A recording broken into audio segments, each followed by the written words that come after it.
नमस्कार, मैं हूं मदन सिंह और आप देख रहे हैं न्यूज बायस्कोप। झारखंड में 7वीं जेपीएससी को लेकर के विवाद लगातार बढ़ता जा रहा है। सरकार की तरफ से पूरे 7वीं जेपीएससी की परीक्षा को क्लीन चिट दे करके मुख्य परीक्षा लेने की तिथि भी घोषित कर दी गई आयोग के द्वारा। वहीं अब सत्ता पक्ष के ही पूर्व विधायक यानी कि जेएमएम के पूर्व विधायक अमित महतो ने अब जेपीएससी पर सवाल खड़े किए हैं और उनका आरोप है कि सबसे भ्रष्ट आयोग में से एक है जेपीएससी और पूरी प्रक्रिया को रद्द करके फिर से एक बार एग्जाम लेना चाहिए। वहीं सत्ता पक्ष के तरफ से लगातार बीजेपी पर आरोप लग रहा था कि जेपीएससी में कोई गड़बड़ी नहीं हुई है, सिर्फ बीजेपी इसको तुल दे रही है। इस वक्त हमारे साथ मौजूद हैं बीजेपी के प्रवक्ता प्रतुल सहदेव जी। उनसे ही जानते हैं।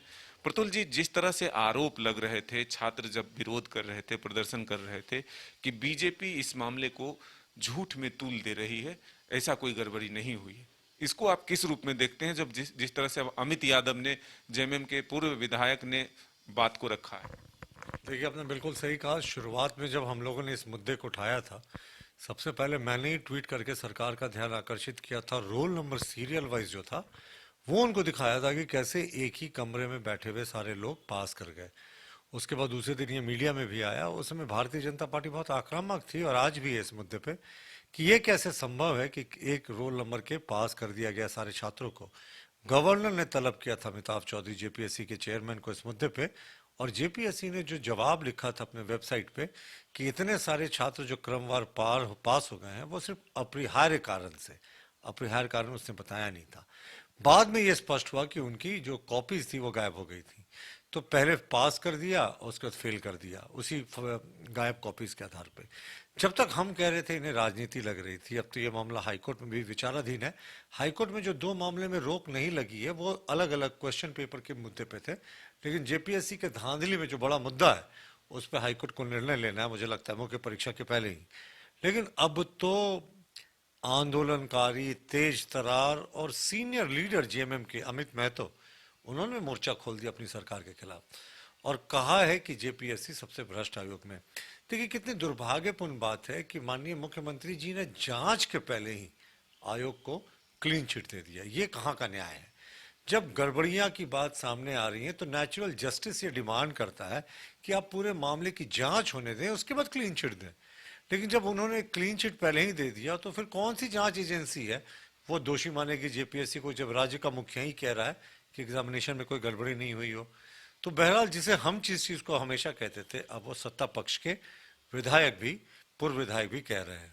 तो प्रतुल जी, लेकिन सबसे महत्वपूर्ण सवाल ये है कि जब आप लोग आवाज उठा रहे थे तो सत्ता पक्ष की तरफ से ये कहा जा रहा था कि बीजेपी के पास कोई मुद्दा नहीं है और युवाओं को दिग्भ्रमित करने का काम करते हैं, फंडिंग करते हैं।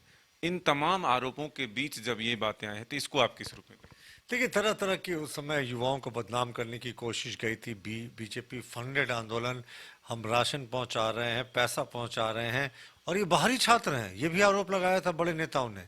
तो दूसरे दिन वही छात्रों ने अपने खतियान को लेकर प्रदर्शन किया और कहा, माननीय मुख्यमंत्री जी, हम भी यहाँ के खतियानधारी छात्र हैं, लेकिन जो गड़बड़ियां हुई हैं उसके बाद अब देखें। जब जेपीएससी के गड़बड़ियों के विरोध करने में जुलूस निकला था, उस जुलूस में आमंत्रण पे हमारे विधायक भानु प्रताप शाही और अनिल जायसवाल भी गए थे। तो पुलिस ने बेदर्दी से छात्रों को लाठियों से पीटा। और विधायक भानु प्रताप शाही तो बहुत जाना पहचाना चेहरा है प्रदेश के, उनको भी पुलिस ने पीटा और पुलिस ने बाद में कहा कि हम पहचान नहीं पाए विधायक हैं। देखिए, ये साफ दिखाता है कि ये पूरा जो है स्टेट, वो पुलिस स्टेट में तब्दील हो गया है।